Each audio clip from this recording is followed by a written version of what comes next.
Hali gani mpendwa mtazamaji wangu, ninakusalimu katika jina la Yesu. Naitwa mchungaji Benjamin Sinyenga na namshukuru Mungu kwa ajili yako. Asante kwa kunipa nafasi ya kuweza kuzungumza kwa dakika chache na wewe.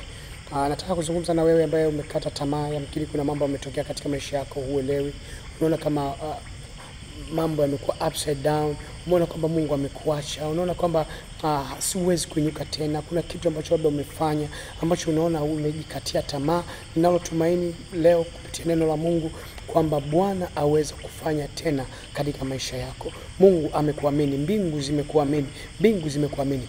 Don't let yourself down. Bas rise up, kwa sababu kuna nguvu na uwezesho mkubwa wa kiungu katika maisha yako. Angalia kitabu cha Wafilipi ile sura ya 3 na ule mstari wa 10 anasema, ili nimjue yeye na uweza wa kufufuka kwake na ushirika wa mateso yake, nikifananishwa na kufa kwake. Kwa Mtume Paulo anasema hivyo. Anasema katika mstari wa 11, ili nipate kwa njia yoyote kuifikia kiwama ya wafu. Kwa njia yoyote nipate kuifikia. Na anasema si kwamba nimekwisha kufika na nimekwisha kuwa mkamilifu, la, bali na kaza mwendo ili nipate kulishika lile ambalo kwa ajili yake nimeshikwa na Kristo. Kuna kitu kimekushika kwa Kristo. Kuna kusudi ambalo Kristo analo na wewe. Usijikatie tamaa ndugu mpendwa. Ninakusihi katika neema na katika jina la Bwana, usijikatie tamaa. Ipo kusudi na ipo tumaini katika Kristo Yesu. Ipo neema kubwa ambayo umeachiliwa katika maisha yako. Shetani asikulaze chini. Wewe una nguvu zaidi, na nguvu ya ufufuo wa Mungu iko ndani yako. Hivyo simama imara. Get up and rise. Get up and rise. Get up and rise and stand firm in faith. Simama katika imani aliyomwamini. Anasema unamjua niliyemwamini. Ukiwa unamjua uliyemwamini, hautakaa chini. Ninakuomba katika jina la Yesu, endelea kukaza buti, endelea kupiga mwendo kwa Bwana.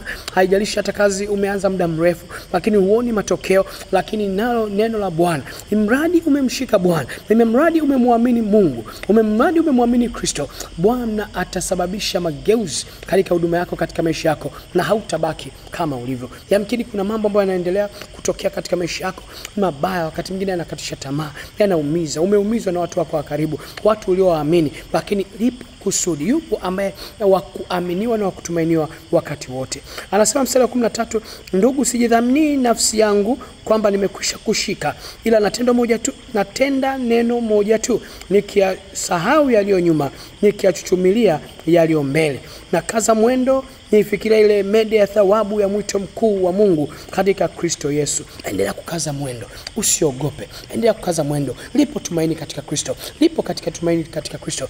Uinuka tena. Fanya kazi ya Mungu tena. Ulikuwa unaomba sana usiku, unaamka kuomba, leo huombi tena. Amka, Mungu akutie nguvu katika jina la Yesu. Ulikuwa una uwezo kwenda kuhubiri injili huku na kule, lakini sasa hivi umekatishwa tamaa, rudi tena katika jina la Yesu Kristo. Hata wewe ambaye ni binti, labda yamkini umepewa mimba, labda uko kwenye praise and worship, umejikatia tamaa, No.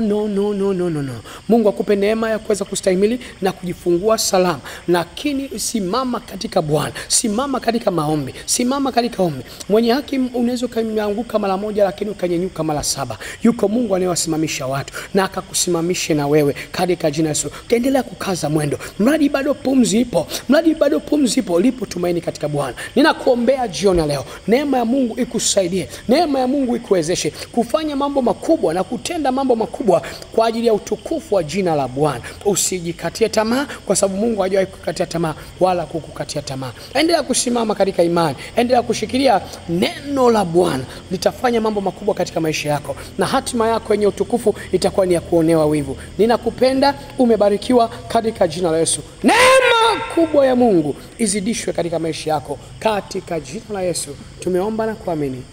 Amen. I love you. Peace.